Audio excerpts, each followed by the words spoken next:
Welcome everyone, and thanks to everyone for joining us online this evening. My name is Ruanne Brell. I'm a lawyer at Avant. I've been at Avant for almost 20 years now, and I'll be moderating this evening's session. To start with, we'd like to acknowledge the traditional owners of the country throughout Australia and their connection to land, sea and community. Tonight I'm coming to you from Gadigal land. We'd like to pay our respects to elders past and present and extend that respect to all Aboriginal and Torres Strait Islander peoples joining us this evening. So it's 2024. Amazingly, we're already in March, and this is our first Medico-legal update webinar for the year. For those of you who haven't joined us for one of these sessions before, essentially we choose 3 topical issues in the medico-legal landscape that we're going to discuss. And tonight the topics that we'll be discussing are CPD requirements, managing patient complaints, and using artificial intelligence or AI for medical documentation. We'd really like to say thank you for all those people that submitted their questions in advance. We really love your level of engagement. It's fantastic. We've incorporated many of them into our discussion this evening to frame what we're talking about. You can also use the chat function to post in any general questions as we go along with the discussion. Any specific questions can be directed to our Medico-legal advisory service at a separate time. The panelists will be able to see your questions if you do post them in the chat, and we'll monitor these during the session to pull in as many to our discussion as possible. So whilst we're on housekeeping, tonight's session will be recorded and the link will be sent to everyone who registered within a week or so. For those needing certificates, we'll get these out to you as soon as possible within the next couple of days. As I said to you, we've had a fantastic turnout, so sometimes that may take a few days, but definitely don't worry if it's not waiting for you tomorrow morning. And finally, just to let you know that other than these opening slides, we won't be using slides this evening, so don't worry if we start talking and you can't see them because there aren't any slides. We will, however, have a few poll questions throughout our discussion where we'll ask you to put in your answers to those polls, and we're really looking forward to seeing the results of those polls as we go through them. And now I would like to introduce our panel for this evening. So first off, we have Dr. Michael Wright, who is a GP based in Sydney and also Avant's Chief Medical Officer. Michael's worked in various different general practice settings in urban and remote areas and across culturally diverse populations. He's been a practice owner and also worked as a salaried and contracted GP. Michael also has some research experience in health economics, including attaining a PhD, and he's a strong advocate for improving Australia's health system. Welcome, Michael. Hi, Ruanne. Good evening, everyone. And next we have Dr. Mark Woodrow. Mark is the General Manager of Medical Advisory Services at Avant and also our Deputy Chief Medical Officer. He's worked as an emergency physician for over 30 years and is the current chair of the Wesley Hospital Quality Assurance Committee. He's also the Vice President of the Medico-Legal Society of Queensland and a council member of the Australasian College of Legal Medicine.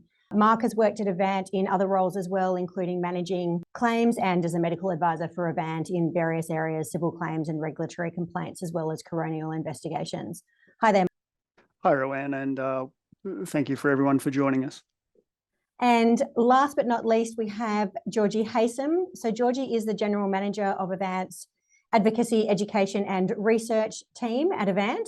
She's worked in health law for 30 years, assisting, advising and educating doctors on a wide range of medico-legal issues. And previously, she used to represent our doctors in medical negligence litigation. She's worked in advocacy, education and public policy for the past 10 years and was recently reappointed to the Privacy and Security Advisory Committee of the Australian Digital Health Agency, my apologies, where she's been since 2016. Welcome, Georgie. Hi, thanks, Ruanne, and great to have everybody on board. And also behind the scenes, as our elves in the wings this evening, we have Chris Wright and Tracy Pickett, our colleagues. So they'll be helping to drop the links in the chat when we've got some relevant resources and things to share with you, and also sort of directing your questions and pulling them into our discussion as we can.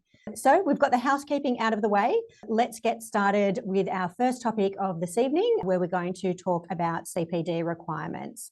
So this topic is on tonight's agenda to help you understand the new CPD requirements that came in late last year, effective from this year.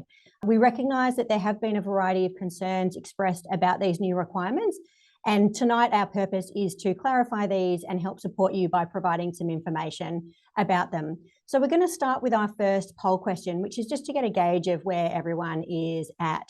So we'd just like to ask you, do you have a CPD home?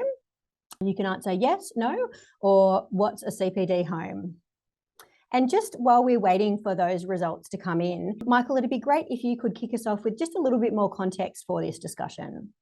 Thanks, Ruan. So by way of background, the requirements have recently changed, and the Medical Board now require all doctors to join a CPD home in 2024, and we will all need to declare what that CPD home is, either before or when we renew our 24-25 medical registration. And so we understand for some of you, the requirements have seemed onerous and they're a bit unclear. So what we're trying to do is just clarify what's required and trying to respond to a few questions that we've had from our members about what the new requirements are. And we're continuing to work or engage with the AHPRA and the Medical Board and others over your CPD requirements. And so we'll ensure that the comments that you share with us about the impacts are shared onto them for their consideration. Yeah, thanks, Michael. And that includes any comments that might get put in the chat this evening. So that's absolutely fine to put those comments in there. And as I say, we'll collect them together at the end. We might have poll results shortly. And there we go. So 80% of you have a CPD home, which is good. Some of you don't know yet, 14%. So that's great, because hopefully through the next 10 minutes, you might get some answers to that, because this is our first topic. And 6% of you don't. So that's something that will sort of demystify as well and hopefully fill you in. So in terms of filling in, particularly those who aren't sure, Mark, what are the key aspects of these new changes to the CPD requirements? As Michael mentioned, all doctors from postgraduate year 3 and beyond now need to join a CPD home and complete CPD that is relevant to their area of practice to fulfil their AHPRA registration requirements. For interns and postgraduate year 2 in a supervised position, the rules are a bit different because your CPD is taken care of in your training. No extra CPD is required. For others, it will depend on your circumstances, and there'll be a link coming up in the chat shortly to the Medical Board of Australia. What do I need to do? AHPRA looks to the colleges to set the standards for each particular specialty, and you need to undertake CPD relevant to your scope of practice. There are additional considerations if you change CPD home, that is if you leave a specialty college, beyond the CPD home, and those will vary from college to college and between different specialties. If you are considering leaving your college to use a non-college CPD home, you should consider your own circumstances and the implications for you. And also consider the work that your college does, as this will vary amongst the different specialty groups. We understand that there are some aspects of this, such as positions of the colleges and around what the letters mean and what happens if you decide to leave the college. That is an ongoing issue, and there's no clear legal answer to that yet, and it hasn't been tested in court. So certainly if you have concerns about that aspect of things, we'd refer you back to the college for further information. But it may also have other implications regarding your specialty registration, for example, your access to Medicare. Thanks, Mark. And that is an issue that some of our members did raise with us. So we actually approached the department for clarification about that. Georgie, could you fill everyone in on what their response was? Yeah, thanks very much, Ruan and Mark. Yeah, so we have had requirements about that. It was really about what the questions about that, what the requirements are that need to be met by specialists to be able to use the specialist Medicare item numbers if a specialist were to leave a college and join a non-college CPD home. And so the department has confirmed that a practitioner who is already recognised as a specialist, having attained their fellowship of an accredited college, doesn't need to maintain their membership of the specialist college to continue to be recognised or maintain their specialist registration to continue to be recognised for Medicare purposes. So you just need to have your original confirmation letter of your fellowship and evidence of ongoing specialist registration to be able to continue to use those specialist item numbers. Thanks so much, Georgie. And that certainly clarifies one aspect of that.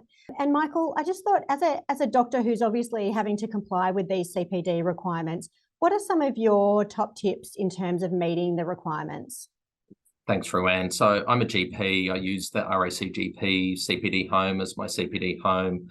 The college has an app, which I see others also mentioning. So RACS also has an app where you can actually self-log your CPD.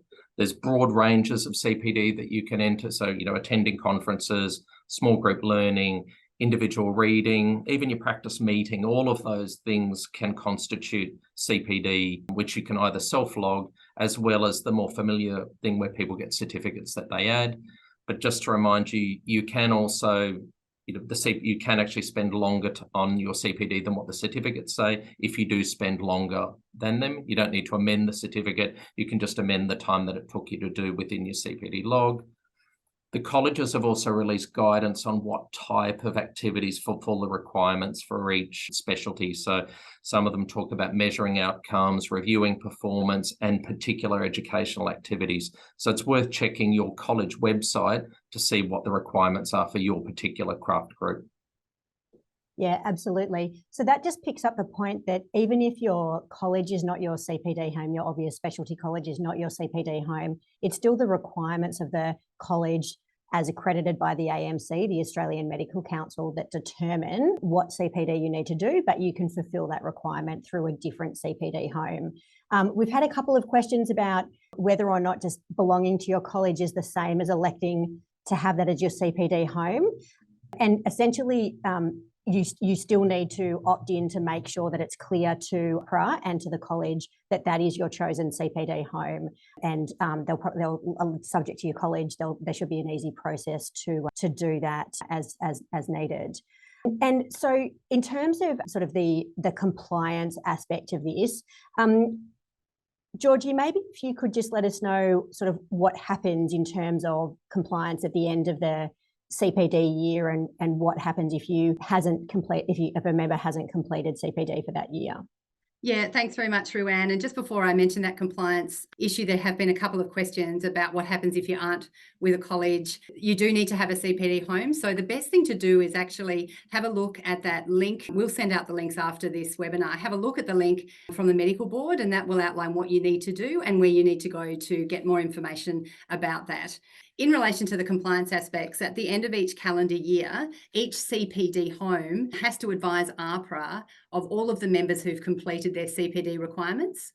And so given that doctors will have advised APRA and the board of their CPD home, as Michael mentioned, you need to declare that at the time of your re-registration. It's going to be a pretty easy exercise for the board to identify who's not on the list. And we expect that the board or APRA will contact doctors who aren't on the list, who seem not to have done their CPD requirements and completed those. And generally, we think that possibly the board will probably impose conditions on the doctor's registration to complete the outstanding CPD by a certain date, in addition to the ongoing requirements for the current year. So, and obviously, if doctors continue not to comply, or if they're repeatedly late to complete their CPD, it's open to the board and APRA to take more extensive regulatory action. So it's really important for you to check those requirements and make sure you're fulfilling them. And as we said, the best place to go is the medical board's website. Yeah, and just to reiterate before we move on to our next topic, that we are seeking clarification in relation to some of the outstanding issues from the relevant bodies as these changes are rolled out in this year, and we're keeping an eye on it. So certainly we'll be picking up any of your comments in the chat, as I mentioned, and taking these back to the board. And also just in terms of one of the questions about how you sort of comply with some of the requirements, certainly for all of Avant's content, we're making sure that everything that we produce meets the new CPD requirements. So for example, we're adding measuring outcomes activities to some of our existing previous e-learning courses, and by capturing that and self-recording your activities and keeping a track of it however is relevant for your particular specialty or CPD home, then that is something that you can do as well. But thank you all for your questions and comments. And Georgie, yes? Just one comment, Ruanne. A few people have asked the question about whether or not they can have more than one CPD home. And so the information from the website called cpdhome.org.au says that you can subscribe to more than one CPD home, but you must complete the CPD program requirements of at least one accredited CPD home for your compliance requirements to be met for the year. So basically they're looking to make sure that you complete your CPD requirements in the year, whether you have two CPD homes, I guess it's much of a muchness.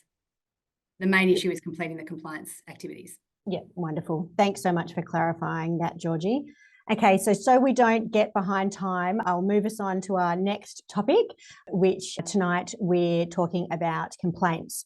So here we're talking about direct patient complaints, not in relation to formal complaints to AHPRA or any of the other health complaints entities, such as some of the state-based entities. Thank you for those of you who did submit questions about formal complaints and about the regulatory process. For formal complaints, there are some information and resources on the AHPRA website, which we will complete, which we'll put the link in the chat to you about that. So that's in terms of the formal complaints. But tonight, as I say, we're talking about direct patient complaints as part of the launch of some of the work that we're doing in this regard. So first off, we'd like to start with a poll question just to understand what you all think are the most likely types of patients to complain. As you can see there, what type of patient do you think is most likely to complain? Patients over the age of 55, females, those patients with a complication, or those that might have had a longer hospital stay. So while we wait for those results to get put in and for all of you to answer, I'd like to go to you, Mark. I don't know if any of our listeners and viewers tonight have seen it, but I really enjoyed reading your recent piece in the Avant News about the experience of having a complaint.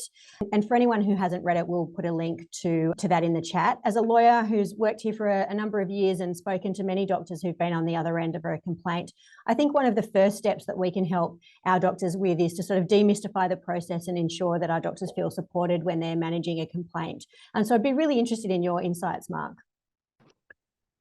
Thanks, Roanne. Well, I was hoping that my article would resonate with many doctors who I expect out of medical school would feel somewhat ill-equipped to manage a complaint, both in terms of its impact psychologically and the assault on our own identity, as well as how to best manage it. It's not something that really forms part of the medical school curriculum. Well, with time, I have been better able to appreciate the patient's perspective, which is usually genuine, and recognise that complaints are a form of feedback. No business can improve without feedback, as well as the ability to utilise that feedback in a positive way. And if you make it easier for the patient to give feedback directly, you can deal with it, hopefully without it having to escalate to AHPRA or other complaints entities. So it's better to get it directly. We do know from our members that doctors facing formal complaints can feel that these are wrong or unfair or unjust. And in these situations, it can help to remember that it's the patient's view of what's happened. The doctor might think it's trivial or wrong, but the patient believes it.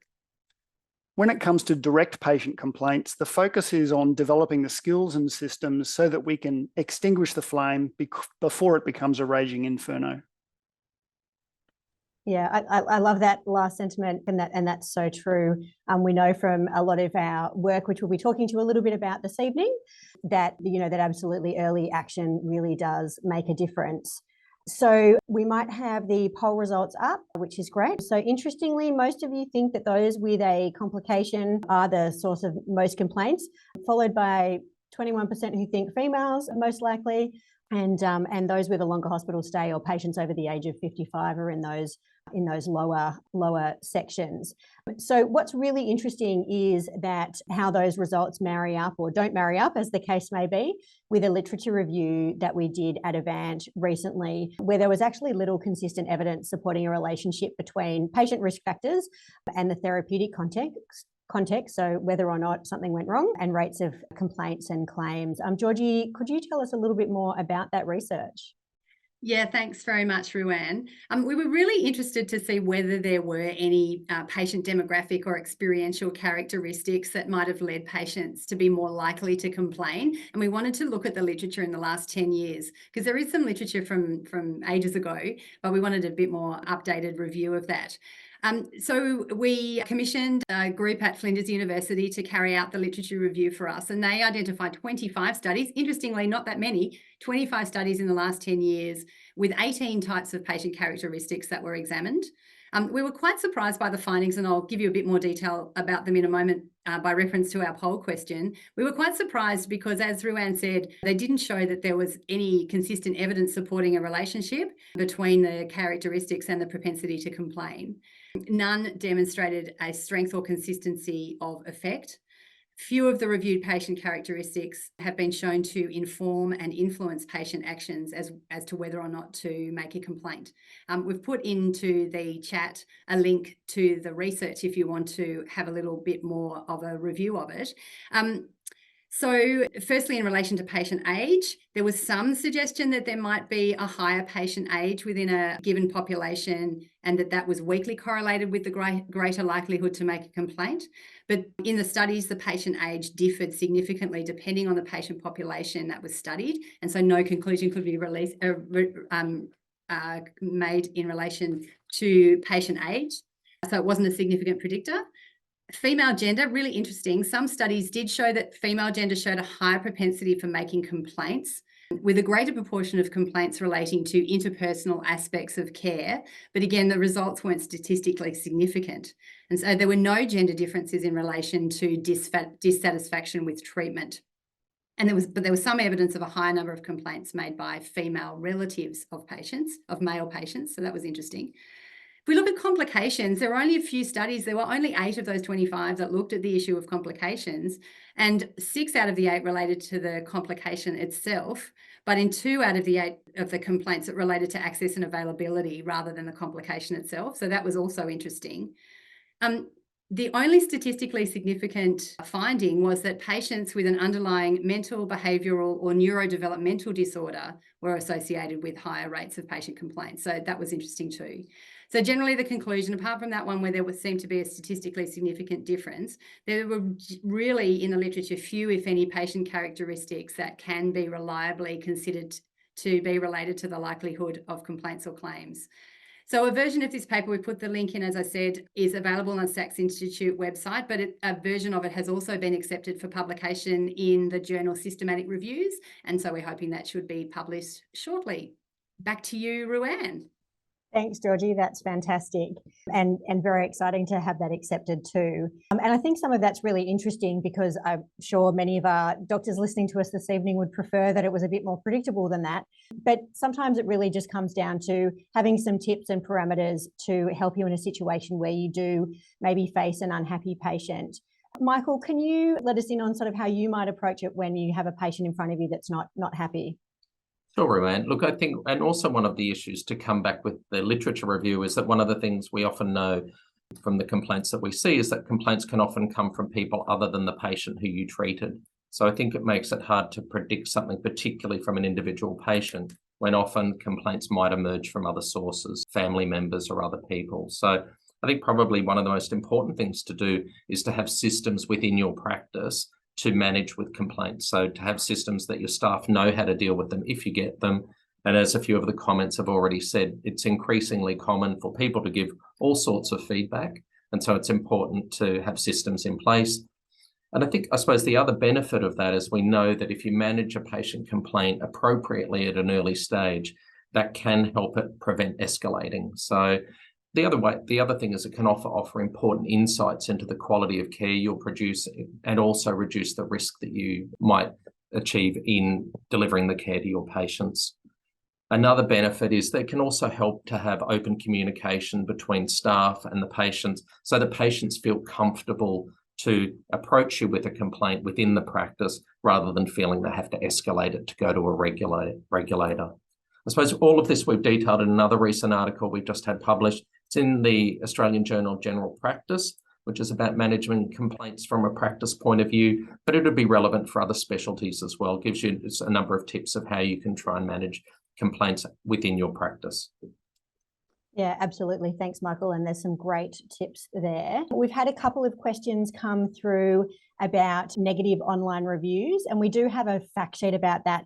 And there's some complexity to that topic. So I'll leave our elves to drop the fact sheet into the chat. And that's maybe something that we can deal with in the future. But if you ever did need specific advice about that, as we said at the beginning, by all means, contact our Medico-legal advisory service. But otherwise, that fact sheet should come into the chat soon. In the meantime, Georgie, we've actually got some interesting further research in the wings following on from that literature review, and I'm sure everyone tonight would appreciate a little insight into that. Sure, thanks very much, Ruanne. So yes, our next bit of research is in the final stages, and we do want to just give you a little bit of a sneak peek, which, you know, it's interesting and it may seem quite self-evident, but what we've done is do a little bit of qualitative research, talking to patients and exploring with them why they did and didn't make a formal complaint following an adverse event. And we have spoken to a few doctors in the context of this research as well. A couple of the early findings are, and again, this may not be a surprise to you, the quality and strength of the therapeutic relationship from the beginning is important. So building good rapport, managing your patient's expectations, and being empathetic. A couple of suggestions from the doctors we spoke to was to think about the patient as being the most important person in the room, and think of the patient as part of the team who is involved in their healthcare. And then if something does go wrong, what patients want, again, consistent with the literature, is an explanation of what happened, an apology, and they want the doctor really to own what happened if there was an error. So fundamentally, it's about good communication throughout the therapeutic relationship. And as I said, it may seem a little bit self-evident, but we were really keen. We haven't seen anything in the literature where people have spoken to patients about this recently. So we were keen to do that. Yeah, absolutely. Thanks, Georgie. Just a couple of things before I move on to the next question for you, Mark. Just to mention that because we're focusing tonight on direct patient complaints, but there will be resources, and these will all be sent out to you with the email when the link for the recording of the webinar comes. So don't worry if you can't keep track of everything, but there will be those links sent out and those resources that we mentioned about the formal complaints. And there is other research that was done in relation to the impact of complaints on doctors, and we're actually doing some work on this at the moment. So this is a sort of an introductory quick rip round of some of the aspects of complaints, and then we'll be picking some of those up in our future work. So certainly stay tuned. But in the meantime, Mark, I'd be really interested in getting your insights in how that feedback that we've had from the initial research marries up with your experience, both in clinical practice and having worked at Avant over the last few years. Yeah, well, certainly that does resonate with my experience clinically. It is somewhat unpredictable to figure out where and when a complaint is coming. And a lot of that has to do with not only communication, but it's unmet expectations, the difficulty being that you may not even know what their expectations are. And so that goes to the adage of listen first before telling. In the emergency department, we do have a bit of an inability to establish a therapeutic relationship. It's quite often a one-off consultation. We've never met them before. And there's also a bit less of an ability to rectify problems in our next consultation, because quite often they've been passed on for care to someone else. From an Avant perspective, I have managed many files where a delayed, inadequate, or ill-considered response to a direct complaint has led to escalation and more significant legal action. It certainly emphasises the value of having systems in place to ensure quick and appropriate management of complaints. If you're particularly concerned that there's some substance to the complaint or you're in trouble, well, Avant can assist you in that regard as well. And so a number of times as part of my claims function, I was assisting members to actually draft a response if necessary. We'd hope that a lot of those skills you will develop over time anyway, but certainly Avant is here to help if there are problems.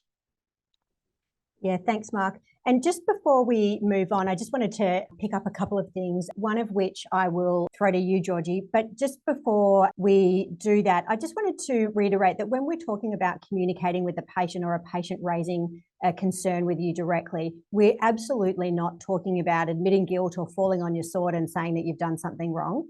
A lot of the time, particularly in that early communication, it's actually just about firstly maybe acknowledging that they do have some concerns, and then whatever the steps might be in terms of understanding what's happened or trying to find out what might have happened. It's just really about keeping that line of communication open.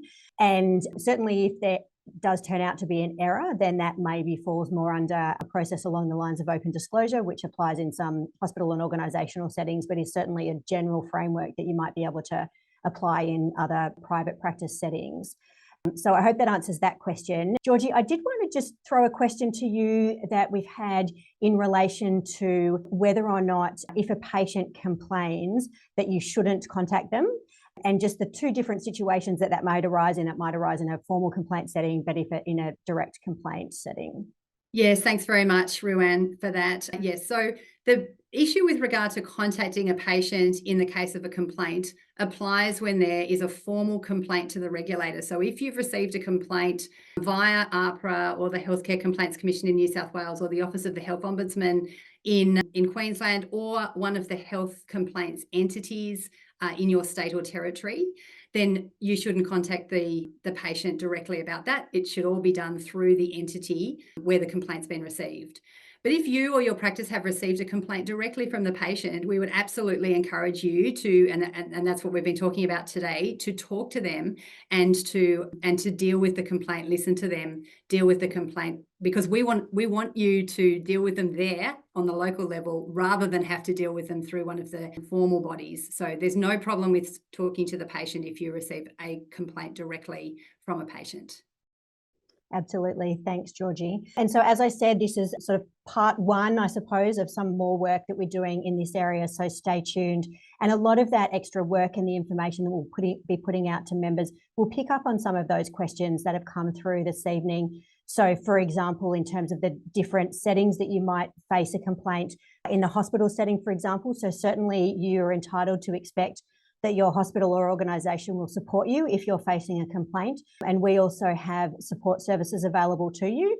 So even though the hospital might be responding to the complaint for you, you can absolutely call the Medico-legal advisory service as a member to get that sort of other set of ears to talk things through. And we also do have key support services, which you may be interested in as well. So so as I say, stay tuned for more on this topic, and we'll move now on to the AI topic. So we've already had, I could see in fast succession, a couple of questions coming through, which hopefully we've already incorporated on AI at the moment. So some of you may have hopefully joined us in September last year, where we spoke first about AI generally, or artificial intelligence in healthcare. And that a recording of that webinar is available to you, and that link will be in the chat or sent out to you afterwards. We've certainly been monitoring the developments in this area closely. It's definitely a fast-moving pace, so we know that some software providers are now integrating some of these AI documentation tools as part of their software system. It's important to recognise that this is a transition period as such, and its use is going to continue to expand and develop. So really, the purpose of tonight is to flag some of the issues for consideration. In fact, I think we had a question about the sorts of issues that you need to consider when deciding about AI documentation, and I feel that might have almost been a bit of a Dorothy Dixash as someone's been in our planning meetings, because that's absolutely one of the things that we're going to be covering for you this evening.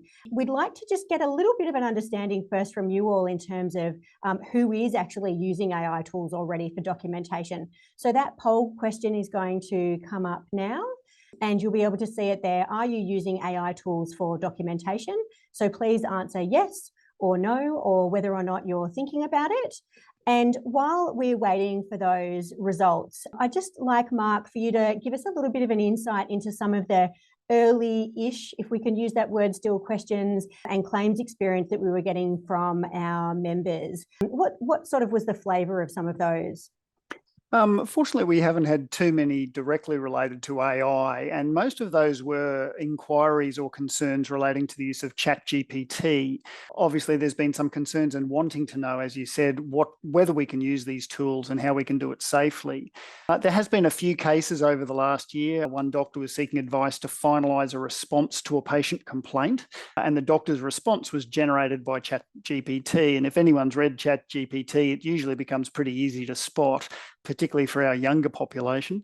There was a doctor using ChatGPT to provide expert reports to a tribunal. Issues were regarding whether the doctor could satisfy the expert code of conduct when using ChatGPT to generate the report, and a doctor using ChatGPT to generate expert reports used in legal proceedings. Increasingly, we're receiving requests for advice on using various generative AI tools to generate consultation notes and medical records, which is why we're talking about this issue tonight.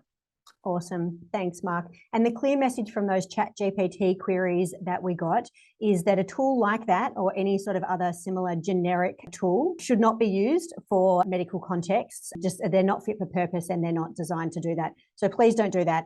What we're really going to talk about tonight, and what we've seen since then, and is the development, as Mark said, of some of these more specific, medical specific AI tools. We do have a couple of articles around ChatGPT and how those programs work, which we will be putting in the links for you. In relation to the answers to our poll questions, let's see what you're doing. Okay, so 70% of you are not using any AI tools for documentation at all as yet. 6% are. And 24% of you are thinking about it. So I think there's hopefully going to be something for everyone in what we have to talk about next. And that's absolutely picking up the point that Mark made about the increasing use of generative AI. And certainly for those of you that are thinking about it, there's really about sort of looking at what those tools are doing and how they're developing. So Georgie, I'd love some insights from you about what this space looks like at the moment. Yes, thanks very much, Ruan. And just to clarify, we did get a question from someone asking what AI is, and apologies that we're using the acronym instead of explaining that. We're talking about artificial intelligence. So these are all of these tools. There's a whole heap. Mark's going to give us a bit of a summary a bit later of some of the places where AI is being used beyond documentation and the generation of notes.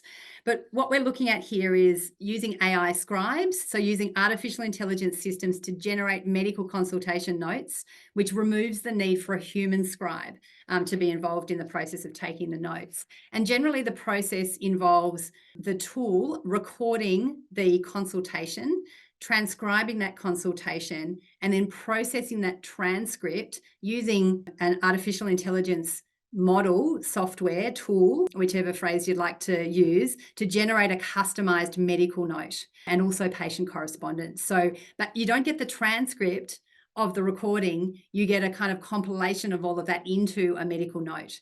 So the medical notes still, we'll talk about this a bit more later, the medical notes still have to be reviewed and edited by doctors and also manually uploaded into the patient's medical record. But that's the sort of stuff that we're talking about today. Thanks so much, Georgie. And Michael, from your point of view, I mean, we know that AI and the development of technology can have some real benefits. From your point of view, what do you see as some of those benefits?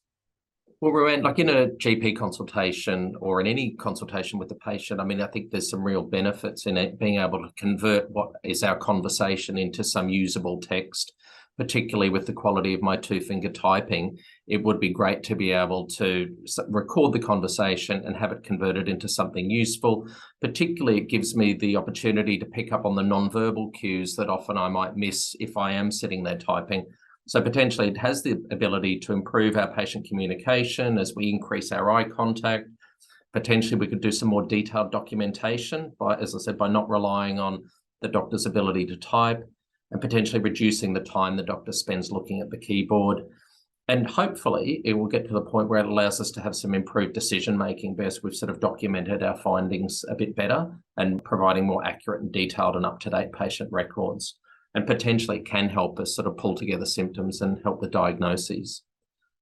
Okay, so those are the positives. What about some of the concerns, putting my lawyer hat on and thinking about the negatives? What are some of the concerns that we're starting to see? Look, I think the issues are, that's the potential, but there are a number of potential pitfalls that we all need to be aware of. So firstly, I need to know, has this tool been tested on an Australian population? How accurate is the tool? So even if it is dictating with just a limited bit of interpretation, I know that as a doctor, I still have to look at what that output is and see if that output makes sense. And I'll raise up a couple of issues. We've previously talked about issues around privacy and confidentiality, and we know you have to consent your patients to use these tools or know how to do that. You also need to know how the health data laws might talk about whether you can. We know that you shouldn't be sending health information overseas, so that's another reason to know if you've got an Australian-based product. And then we need to be careful about what the interpretation of the information is. So it's not just a transcription. Often there is a little bit of interpretation based on the recording.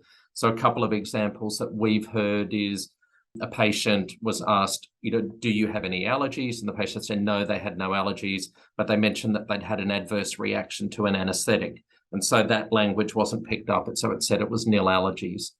So it's a bit like the AI tool might be aware to know that chest pain is an important diagnosis. But if someone said that they had a bit of a heaviness up here up the top of their chest, that might not be picked up the same thing. So I think we have to be alert that we have to know what the interpretation is coming up with. We can't just rely on that as well. And I suppose one other thing is you don't pick up the nonverbal cues as well. So if you don't get the sense of what the patient looks like, do they look comfortable? Do they look distressed? Those types of things don't get picked up by the tool. Yeah, absolutely. And we had someone post a comment in terms of how, an AI tool might record the findings of the physical examination. So that's, absolutely something to consider here. And Mark, from sort of looking at other clinical settings, what about in the emergency department in your clinical experience? Where does these sort of AI documentation tools fit in that context? Yeah, I think AI is certainly being used more in decision support. In terms of documentation, probably not so much. There's always been a desire to increase efficiency and have scribes, whether they be human or now AI. And that's primarily to increase throughput, obviously with a fairly significant sort of workload, but also to, as Michael said before, to allow greater time able to focus on the medicine and actually communicate with the patient and look for those nonverbal sort of cues. There are some potential issues with the current AI scribe systems, given the fairly noisy environment within an ED, frequently interrupted. There's a bit of a lack of privacy quite often, as well as the time pressure, preventing really thorough checking of the draft notes or the output that the product actually produces. Yeah, absolutely. So that captures a couple of things. And Mark, while I've got you, can you just give us a little very quick trip, given how much we're trying to cover this evening and looking at the time, just in terms of some of the other areas, maybe pick a couple of high-level areas, the other ways that it might be being used, some of those top use cases. Yeah, AI is certainly making very rapid and significant inroads, certainly in terms of system efficiency, looking at waiting list management, triage, appointment scheduling, medical documentation that we've spoken about in clinical notes, synthesizing data, predicting length of stay and unplanned readmission rates, staffing requirements. It certainly had a fairly significant impact in diagnostics, as many would be, particularly in radiology, IVF embryo selection, breast screening, certainly in pathology, dermatology screening, and also used in ophthalmology for diabetic retinopathy and glaucoma screening. Very important for knowledge generation. Certainly it's being used extensively in drug discovery, summarising and keeping up to date with scientific papers.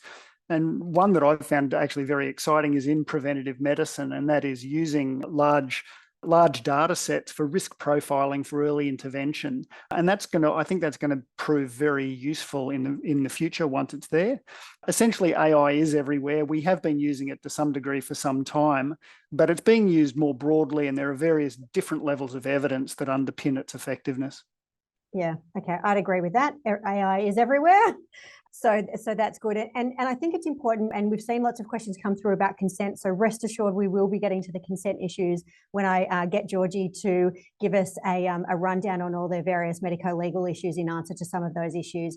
I just wanted to remind everyone that really tonight we're focusing on these AI scribing or documentation tools, just as really in response to our member need based on the questions that we were getting from that.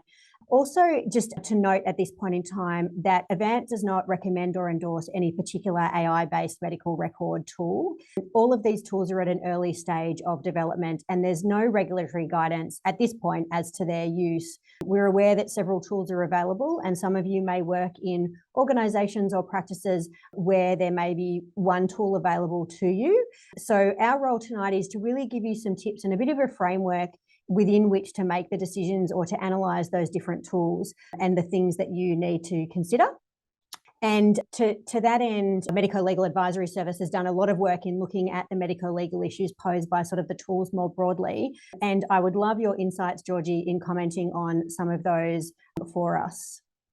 Okay, great. Thanks very much, Ruanne. So I'll do my best to run through them quite quickly. We're going to be doing some more work in AI. So if you miss it this evening, you can watch the video later. We'll be putting out some more information for members in relation to these issues. So strap yourselves in for the quick summation of the key medico-legal issues. Number one, consent. A few people have asked questions around consent in the chat. So these systems generally, as I mentioned before, record the consultation. So you need to get consent to record the consultation. That's really important. There's a whole bunch of legislation around the country, the Surveillance Devices Acts around the country that are relevant to recording consultations if you do that. So you do need to get consent in relation to that. And we've put into the chat an article that deals with that issue. Need consent in relation to recordings. And then if patients might ask you some questions about that, so you'll need to explain to them that you're using an AI tool to generate their notes and address any queries. So you do need to have a bit of an understanding about how the tool works so you can answer their questions. If the patient doesn't consent, then you'll need to revert to writing your notes in the ordinary course. And you document consent in the same way you document any consent. So you make a note in your records in relation to that. This reminds me a lot about the sorts of questions we were getting when email was starting to be used for communication. A lot of people asked us, how do I consent about email, for patients to use email? So it's the same sort of issues. You just need to explain it to them, give them the option to opt out if they don't want to use it. And if they do consent, then you make a short note that they've consented to use that particular piece of technology. So number one, consent. Number two, privacy. Oh, sorry, one other thing I wanted to say. Someone's asked some questions around embedded AI tools and consent. So things that are involved in not so much these documentation tools, these scribes, but in a lot of the things that Mark was talking about. That's a bit of an open question at the moment. One of the issues we're exploring is what sort of consent process do you need to go through if you are using these AI systems, because AI is embedded in a whole heap of stuff that's already going on at the moment. So you'll need to watch this space in relation to that issue. Number two, in relation to AI scribe tools, is privacy. Michael referred to this before. The privacy laws and obligations are triggered if you are collecting and storing personal information relating to the patients. Some of the tools use a redaction thing, for want of a better word. They use a redaction tool as part of the tool. So actually, what you get spat out at the other end doesn't have any personal information in it. So it records it, transcribes it, processes it, redacts all the personal information and spits something out at the end. So this is why it's really important to check the notes for accuracy and to check them at a really contemporaneous time, because you don't want to get to the end of the day, have a whole list of patient files that have been spat out of the tool, and then you have to work out which patient it related to. So it's really important to check the tools for accuracy. If it does use privacy, if it does take private information and stores personal information that's identifiable, then all of the privacy obligations that you have come into play. And the other important thing in relation to privacy that Michael mentioned before is where the information is stored. Is it using a storage server that is in Australia or overseas? If it's overseas, you've got a whole bunch of other obligations that you need to advise the patient about where the information is stored. So if you are going to do it, use these tools. Make sure that you check where the information is stored, if they are storing personal information, identifiable information in relation to your patient. I said it was going to be quick. Okay, so the next one is checking the rules for the notes for accuracy. I mentioned this just before. So really you need to check it, preferably at the time that you're in the consultation, to ensure that those notes are accurate. And you then also need to put the personal information back into the note and then upload it into the file so you've got it. Some doctors have told us actually that what they've discovered on using these tools is that it kind of removes the thought process that you would go through when you're writing things down in your notes. And so you don't get that you've lost that if you're using an AI tool. So think about how you're going to deal with any afterthoughts that might come up after the consultation has ended, and have some sort of system in place to deal with that. And that's similar to the current situation. If you have an afterthought when you're dealing with a patient anyway, at the end of the day, you might go, I forgot to do that in relation to that patient. So it's the same thing. So have a system in place to work out how you're going to do that. Other issues sorry, Ruanne. Sorry, I was just going to say, talking. I was just going to interject there and just sort of maybe reassure everyone that whilst there may be lots of benefits of some of these tools, and it also might feel that they're changing the way that you make your notes, it's not actually really changing the obligation or what you need to put in your notes. So we know from many years of litigation experience that yes, as much as your medical records are very useful when we need to have a look at a claim or complaint and work out what actually happened at the time, and the consultation notes in your contemporaneous record are very much useful in that regard. It's also about that regardless of whether or not you face a complaint or a claim, there is an overriding obligation in legislation and in the Medical Board's Code of Conduct that you do need to make contemporaneous notes of your documentation. So really here, when it comes to how you're using AI to support you doing that, it's just having a think about what that's replacing and making sure that you're not missing anything or that there aren't any gaps, and ensuring that you can still make sure those notes are accurate and complete and up to date. Thanks, Ruanne. Two more things I wanted to mention. So firstly, check the terms and conditions of the provider that you're using really carefully, actually. Some of these services provide no-cost versions and some premium services. So be clear about the cost of the services and what options are available for that cost, and find out what support is available for setting up and using the service. A few people have asked a bunch of questions around, how best practice is have said they're implementing Lyrebird, and they've asked some questions around that. So you need to check that with your practice or check it with best practice as to how all of those things are going to work, but be really clear. Make sure you understand any disclaimer or warranty or indemnity provisions. That's really important, because we're actually quite concerned about the potential for service providers to potentially try to contract out of liability and to shift all of the responsibility onto the person who's using the tool. So you really need to ask the service provider if you don't understand anything. And then the final thing I wanted to mention was around quality and safety.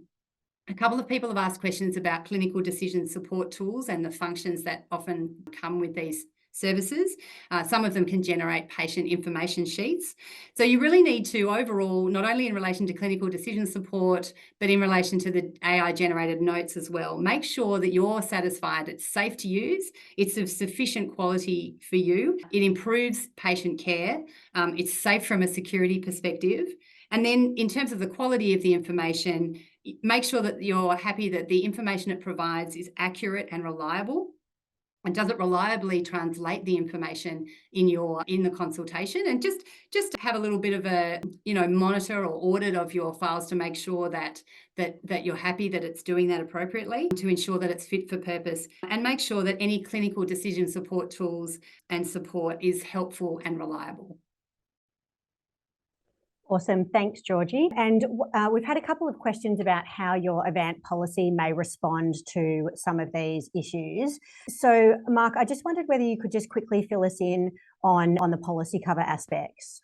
Yeah, certainly the practitioner indemnity insurance policy covers matters arising from your provision of healthcare, including breaches of privacy, which is subject to the terms, conditions and exclusions of the policy. And certainly if you haven't before, I would recommend you do actually pull out the policy and have a good read of it. The policy does exclude claims that arise from a deliberate or willful breach of duty of care by you, and liability that you assume by contract.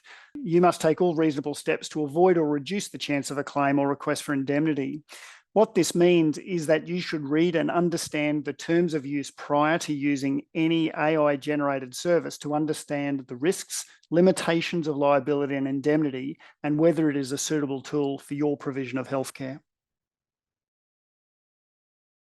Excellent. Thank you, Mark. So basically, do your due diligence before adopting use of these tools. Ask questions, check your notes for accuracy, and just monitor how it's working in your practice and if it's fit for purpose and achieving your objectives. As I said at the beginning, we are in a transition phase. So thank you to all of those for everyone for putting your comments in the chat. And I think one of the things, and apologies if I'm stealing anyone's final message here, but just remember that you are still in the loop and you need to remain the human in the loop.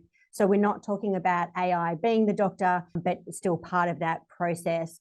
But given that we are 2 minutes from the end, time flies when you're having fun, I might just go to each of you, please, to do some final thoughts for our lovely attendees this evening. So Michael, first to you to just give us a final snapshot in relation to our CPD requirements. Thanks, Ruanne. Look, a lot of discussion about the CPD requirements, various views, but as it stands at the moment, you need to fulfill the current requirements. You need to fulfill them on an annual basis. So just make sure you know what you need to do and report them when you fill out your next medical license registration. Thank you, Michael. And Georgie, summarise all your brilliant information in one sentence. And artificial intelligence. I'll do my best, Ruanne. So do your due diligence before using any AI scribing tool that you're thinking about using. Think about how it's going to help you to deliver safe care and have great patient outcomes. One tip that we've got, it's a great one that someone said to me, I can't claim credit for it, but think of the output as a draft and that you always need to check it for accuracy. Excellent. Thank you, Georgie. And Mark, finally, just some final thoughts on complaints.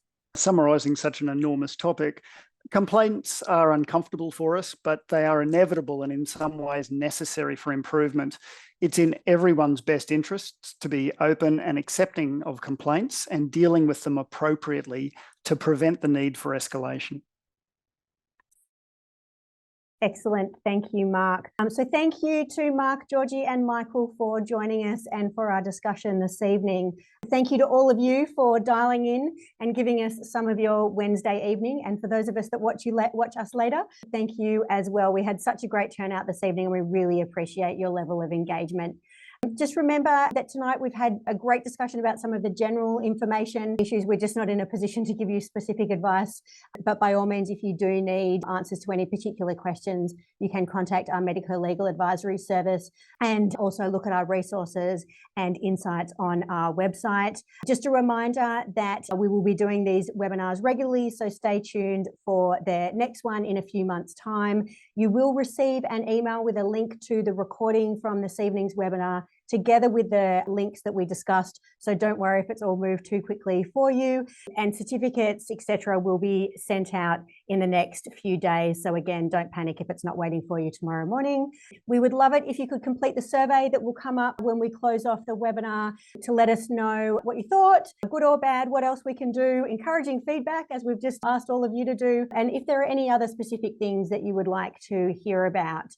As I mentioned, the QR code for our insights and resources will come up, and if relevant, the CPD certificates, etc., will come through to you. So thank you for joining us, and we really look forward to seeing you next time. Bye for now.